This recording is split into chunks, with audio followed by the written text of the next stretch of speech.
ये श्रृंखला सर्व आत्माओं के पिता परमात्मा शिव के द्वारा उच्चारित महावाक्यों के संकलन पर आधारित है। ओम शांति। गॉडलीवुड स्टूडियो द्वारा प्रस्तुत अमूल्य रत्न में आप सभी का हार्दिक स्वागत है।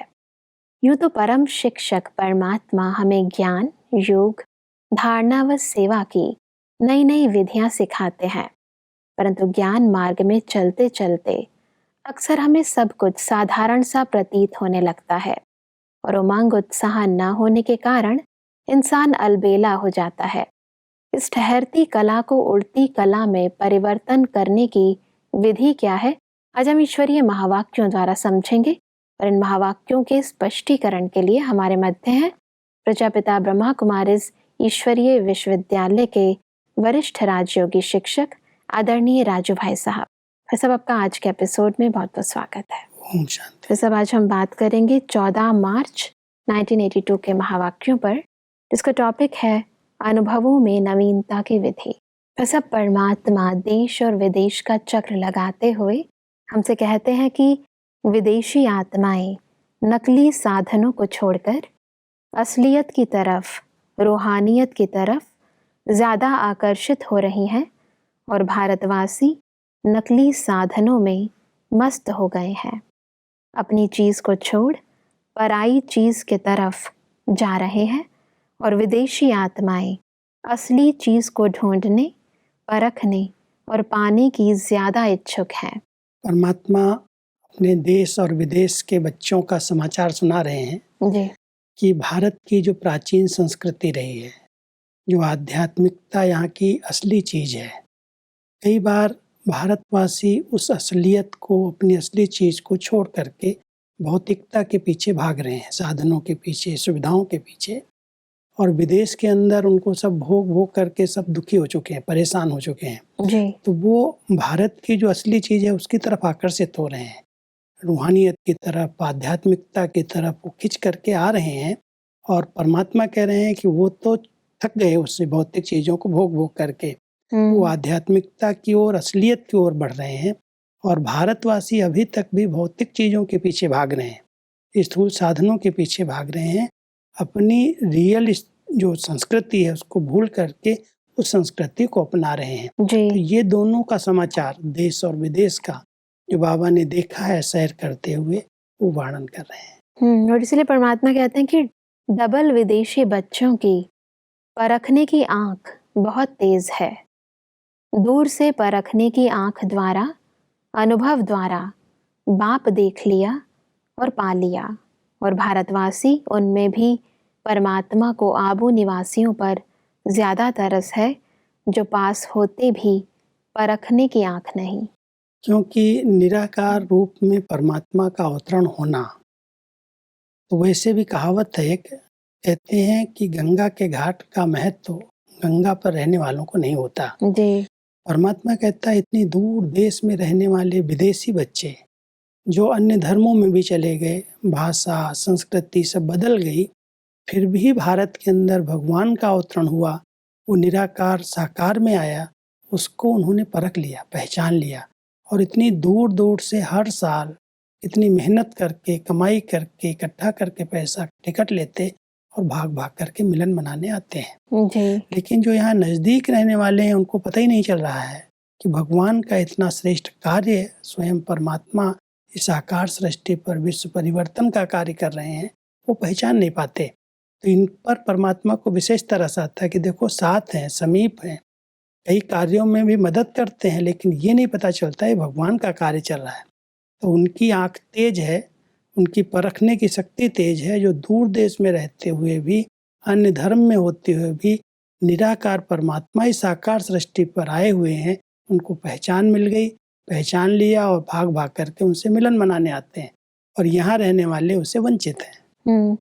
दूसरा परमात्मा कहते हैं कि क्या देखा है कि आजकल जैसे भारत गरीब है, ऐसे अब लास्ट समय नज़दीक होने के कारण विदेशियों में भी संपन्नता में कमी आ गई है। जैसे वृक्ष जब हरा भरा होता है तो फल फूल सब लगे हुए होते हैं, लेकिन जब वृक्ष सूखने शुरू होता है तो सब फल फूल भी सूखने शुरू हो जाते हैं। तो यह देश की प्राप्ति रूपी विशेषता, जिससे प्रजा सुखी रहे, खुश रहे, शांति का वातावरण रहे, वह फल फूल सूखने लग गए हैं। वैसे तो भारत को ही गरीब माना गया है, जी। जैसे से गरीबी सबसे ज्यादा भारत में है, लेकिन परमात्मा कहते हैं वर्तमान समय आर्थिक तंगी सब जगह आ रही है, लोग बेरोजगार हो रहे हैं। तो जैसे पहले पहले वृक्ष खूब हरा भरा रहता है, हर एक के अंदर धन धान्य संपन्न होता है, सब भरपूरता होती है, धीरे धीरे जितना ये सृष्टि चक्र के अंदर तमो प्रधानता बढ़ती जा रही है, वृक्ष पुराना होता जा रहा है, उतना चारों तरफ से वो हरियाली जो है वो सूखती जा रही है। हर प्रकार से कमी कमजोरी महसूस हो रही, चीज़ों की भी, वस्तुओं की भी, धन की भी, तो लोग सब तरफ से परेशानी का अनुभव कर रहे हैं। तो परमात्मा कहते हैं जैसे भारत पहले गरीब माना गया, ऐसे आज पूरे विश्व का भी यही हाल दिखाई दे रहा है कि सब तरफ उसी प्रकार की तंगी बढ़ती जा रही है। बिल्कुल, और इसलिए परमात्मा ने कहा कि यह निशानी है सारे वृक्ष के जड़ जड़ीभूत अवस्था की।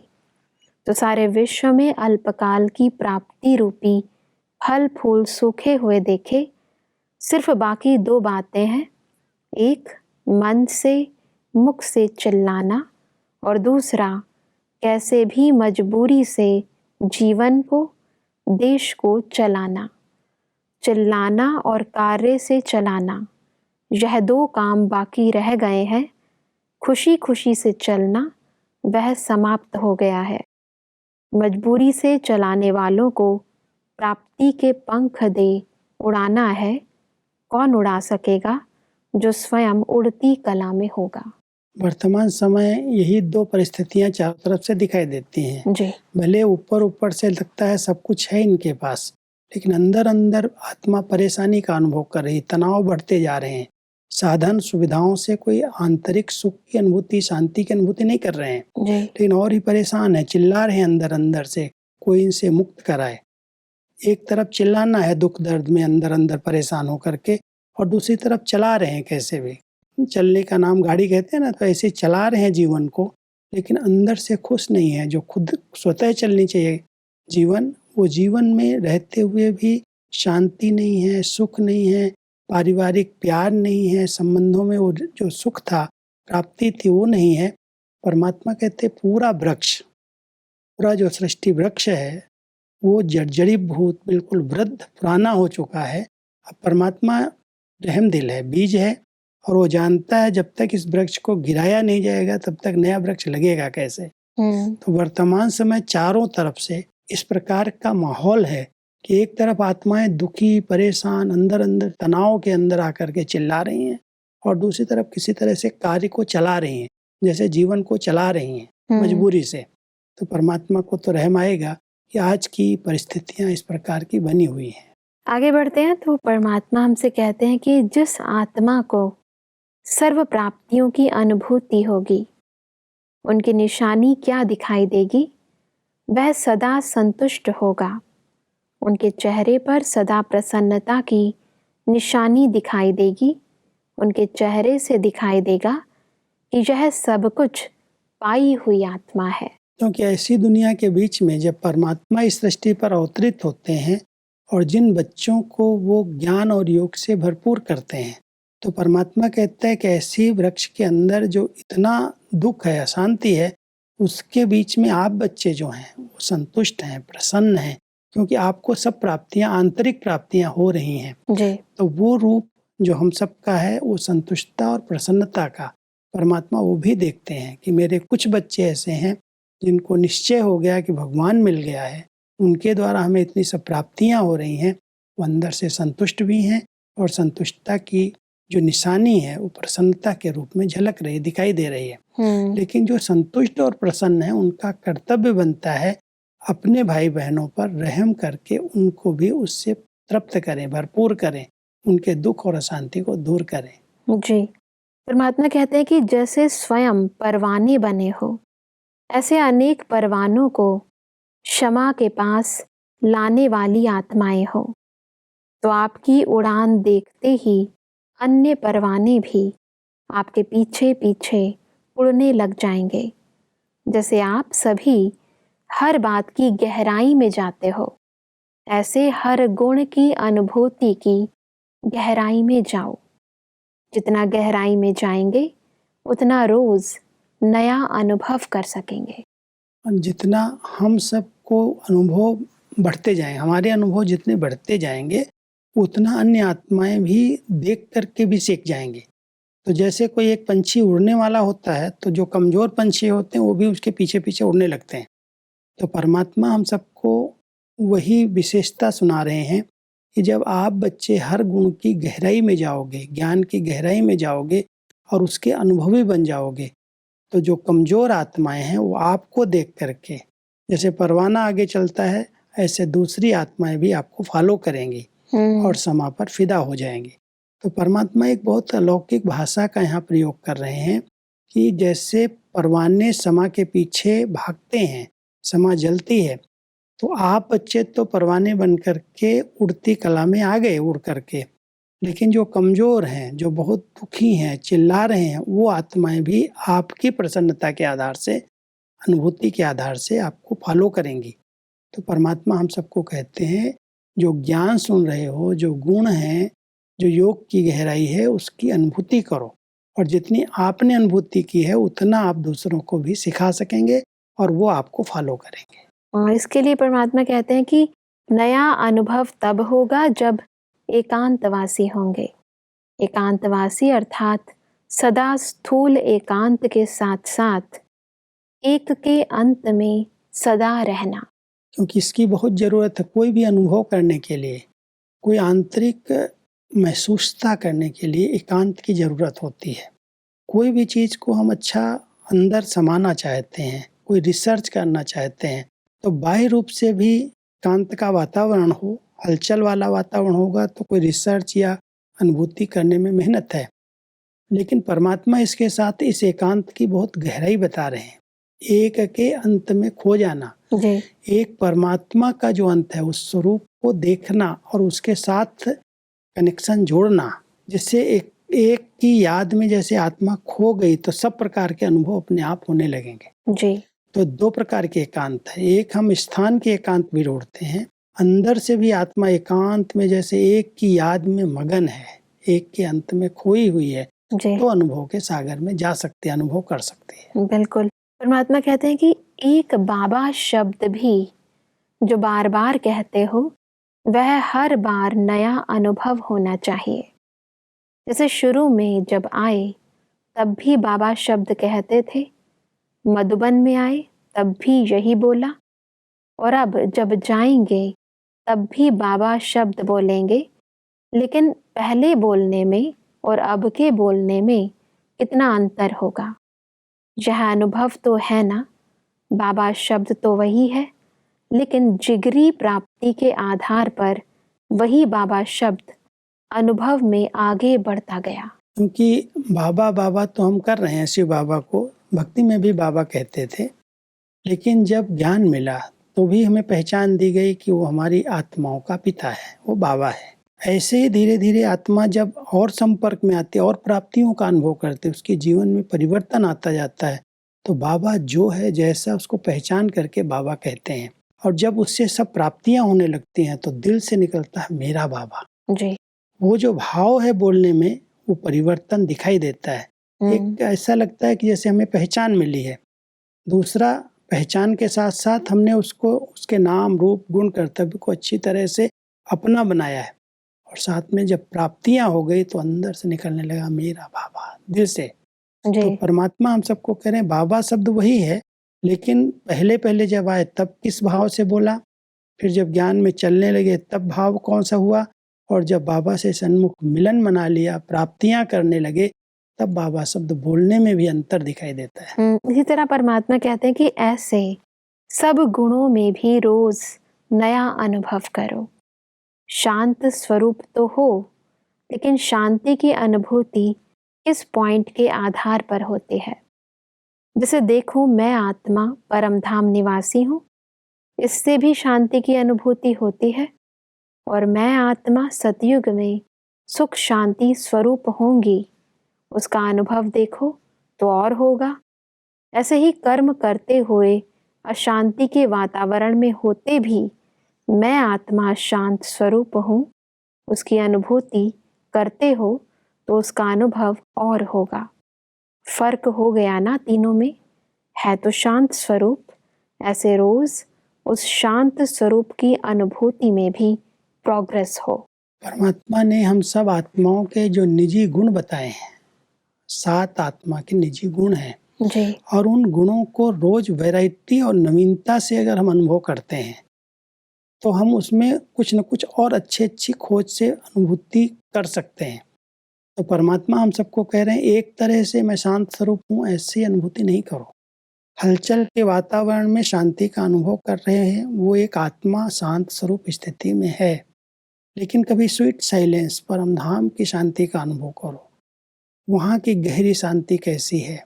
फिर कभी कभी नई दुनिया में आकर के सुख शांति जहाँ है, जहाँ पर पूरा सारा कारोबार चल रही है, जहाँ परिवार है, फीलिंग्स हैं, वहाँ की सुख शांति का अनुभव करो। हर स्थान की शांति का अलग अलग अनुभव होता है। आज दुनिया के अंदर कोई शमशान में जाए तो वहाँ भी शांति का वातावरण होता है, वो अलग प्रकार की एकदम वैराग्य वाली शांति होती है। जी आज जंगल में चले जाएं तो वहाँ की शांति अलग प्रकार की होती है।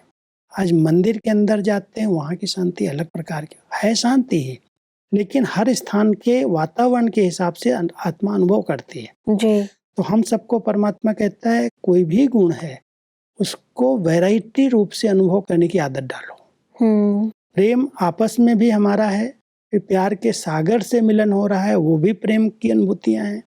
फिर हम सतयुग में जब आपस में प्यार से संबंधों में आएंगे तो वो सच्चा प्रेम, उसका अलग अनुभव है एक ही गुण, लेकिन हर स्थान के हिसाब से अलग अलग है। तो जब हम वैरायटी और नवीनता करेंगे तो उसमें रस आएगा और उसको हम अपने जीवन में धारण कर सकें। परमात्मा कहते हैं कि क्या होता है, चलते चलते वही याद की विधि, वही मुरली सुनने और सुनाने की विधि, फिर वही बात कहाँ कहाँ कॉमन अनुभव होने लगते हैं। इसलिए फिर उमंग भी जैसे सदा रहता है वैसे ही रहता है, आगे नहीं बढ़ता। और इसके रिजल्ट में फिर कहाँ अलबेलापन भी आ जाता है। यह तो मुझे आता ही है, यह तो जानते ही हैं, तोड़ती कला के बजाय ठहरती कला हो जाती है। इसलिए स्वयं तथा जिन आत्माओं के लिए निमित्त बनते हो, उन्हें सदा नवीनता का अनुभव कराने के लिए यह विधि जरूर चाहिए। कई लोग ऐसे हैं जो चल रहे हैं, लेकिन ऐसे नहीं लगता है कि इनके अंदर उमंग है, उत्साह है, और दूसरों को भी उमंग उत्साह में लाएं। लेकिन ठीक है, रूटीन के अनुसार चल रहे हैं। उठ गए, अमृत वेला कर लिया, फिर क्लास सुन लिया, मुरली सुन ली, लेकिन जहाँ के हैं वहीं ठहरे हुए हैं, आगे बढ़ रहे हैं, न दूसरों को बढ़ा रहे हैं। तो परमात्मा हम सबको कह रहे हैं कि ये ज्ञान मार्ग में हर एक बाबा के बच्चे में इतना उमंग उत्साह होना चाहिए। रोज नया नया अनुभव करो, रोज वैरायटी करो। इतनी वैरायटी विधियां बाबा ने हमें सिखाई हैं। योग की कितनी वैरायटी है, मुरली सुनने का तरीका भी वैरायटी होना चाहिए, एक जैसा सुनना नहीं। कभी ज्ञान की अच्छी पॉइंट्स नोट कर लो, कभी योग की अच्छी पॉइंट्स नोट करो, कभी धारणा की। हर वैरायटी पॉइंट्स हैं, भिन्न भिन्न रीति से मुरली को नोट करने की, उसको अपने मनन चिंतन में लाने का अभ्यास करें, नवीनता आएगी। नहीं तो कहेंगे तो मुरली हमने कई बार सुन ली, ये तो रिवाइज हो गई, रिपीट हो गई। लेकिन परमात्मा कहता है फिर भी देखो, आज हमारी दादियाँ इतने सालों से वही मुरली पढ़ रही हैं, उनको नए ढंग से नई नवीनता ले रही हैं, उसका अनुभव कर रही हैं। कहती आज बाबा ने बहुत नई बात कही है। उमंग आ जाता है, उत्साह आ जाता है, खुद को भी आता है, दूसरों को भी दिला देते। परमात्मा कहते हैं कि सदा ऐसे समझो कि आज नया अनुभव करके औरों को कराना है। फिर अमृत वेले बैठने में भी बड़ी रुचि होगी, नहीं तो कभी कभी सुस्ती की लहर आ जाती है। आगे बढ़ते हैं तो परमात्मा कहते हैं कि आप लोगों को पिकनिक करना, बाहर में जाना अच्छा लगता है ना, तो चले जाओ बाहर। कभी परम धाम में चले जाओ, कभी स्वर्ग में चले जाओ, कभी मधुबन में आ जाओ, कभी लंदन सेंटर में चले जाओ, कभी ऑस्ट्रेलिया पहुंच जाओ। वैरायटी होने से रमणीकता में आ जाएंगे। बुद्धि का जो विमान है ना, वो बहुत अच्छा चाहिए जी, पेट्रोल अच्छा चाहिए बुद्धि में, उमंग उत्साह का, नशे का, खुशी का। तो बुद्धि में अगर अच्छे अच्छे विचार हैं, उमंग उत्साह वाले विचार हैं, तो बुद्धि बल से हम कहीं भी जा सकते हैं। तो परमात्मा हम सबको कहते हैं, देखो पिकनिक करने, घूमने फिरने के लिए, खास करके जब विदेश के बच्चे आते हैं तो उनको ये होता है कि हम ये भी करें, यहाँ भी जाएं, यहाँ भी जाएं, शौक होता है, होना भी चाहिए, क्योंकि ये हमारी जीवन सुखी नहीं है, मनोरंजन वाली, उमंग उत्साह वाली होनी चाहिए। तो परमात्मा अपने बच्चों को कितना अच्छी विधि बता रहे हैं कि बुद्धि के विमान से कभी परम धाम चले जाओ, कभी स्वर्ग की सैर करके आ जाओ।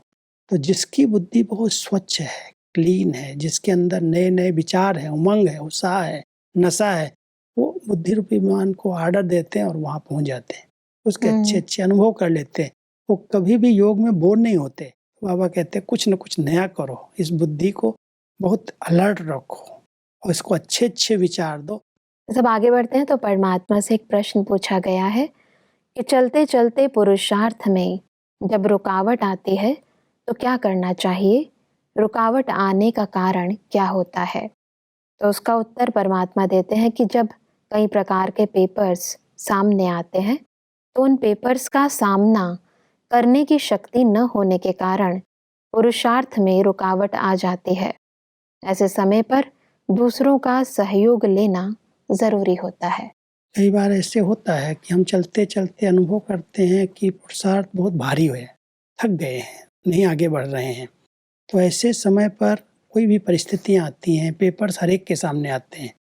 परमात्मा कहते हैं बच्चे जब आगे बढ़ते हैं, कोई भी साइट सीन, कोई रास्ते में मंजिल तक पहुंचना है तो साइट सीन तो आती ही हैं, पेपर्स आएंगे ही।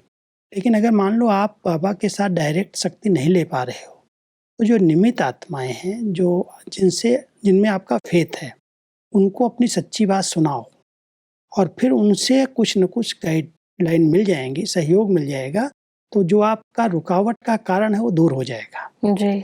कई बार ऐसे होता है कि लोग उलझ जाते हैं, मूंझ जाते हैं, प्रश्न है अंदर, किससे पूछें, किससे कहें। तो परमात्मा यहाँ हमें युक्ति बताते हैं, मान लो कभी रुकावट का अनुभव होता है तो आप जो बड़े हैं, निमित्त हैं, जिसमें आपका फेथ है, उनको अपनी सारी बात सुना दो और उनसे राय ले लो। बहुत अच्छा मिसाल भी इसमें परमात्मा देते हैं। जैसे आज कोई की कार अगर खड़ी हो जाती, बैटरी डल होती है, तो सबसे धक्का लगवा के चालू कर देते हैं। तो अगर कभी भी चलते चलते रुकावट का अनुभव हो तो सहयोग लेकर के आगे बढ़ जाना चाहिए, ठहरना नहीं चाहिए। तो ऐसी विधियां अपनाएंगे तो पुरुषार्थ की रुकावट समाप्त हो जाएगी। बिल्कुल भाई साहब, आज हमने समझा कि कैसे हम अनुभवों की भिन्न भिन्न विधियों द्वारा अपने पुरुषार्थ में आगे बढ़ सकते हैं। प्रथम स्पष्टीकरण के लिए आपका बहुत बहुत धन्यवाद। ओम शांति। दर्शकों, आज ईश्वरीय महावाक्यों में हमने समझा कि हमें भौतिकता को छोड़ भारतीय संस्कृति व ईश्वरीय ज्ञान को अपने जीवन में अपनाना है। परमात्मा ने कहा कि ईश्वरीय ज्ञान व याद में नवीनता का अनुभव करने के लिए हमें ईश्वर के हर एक गुण व शक्ति की गहराई में जाना है। इसके लिए हमें एकांतवासी बनना है।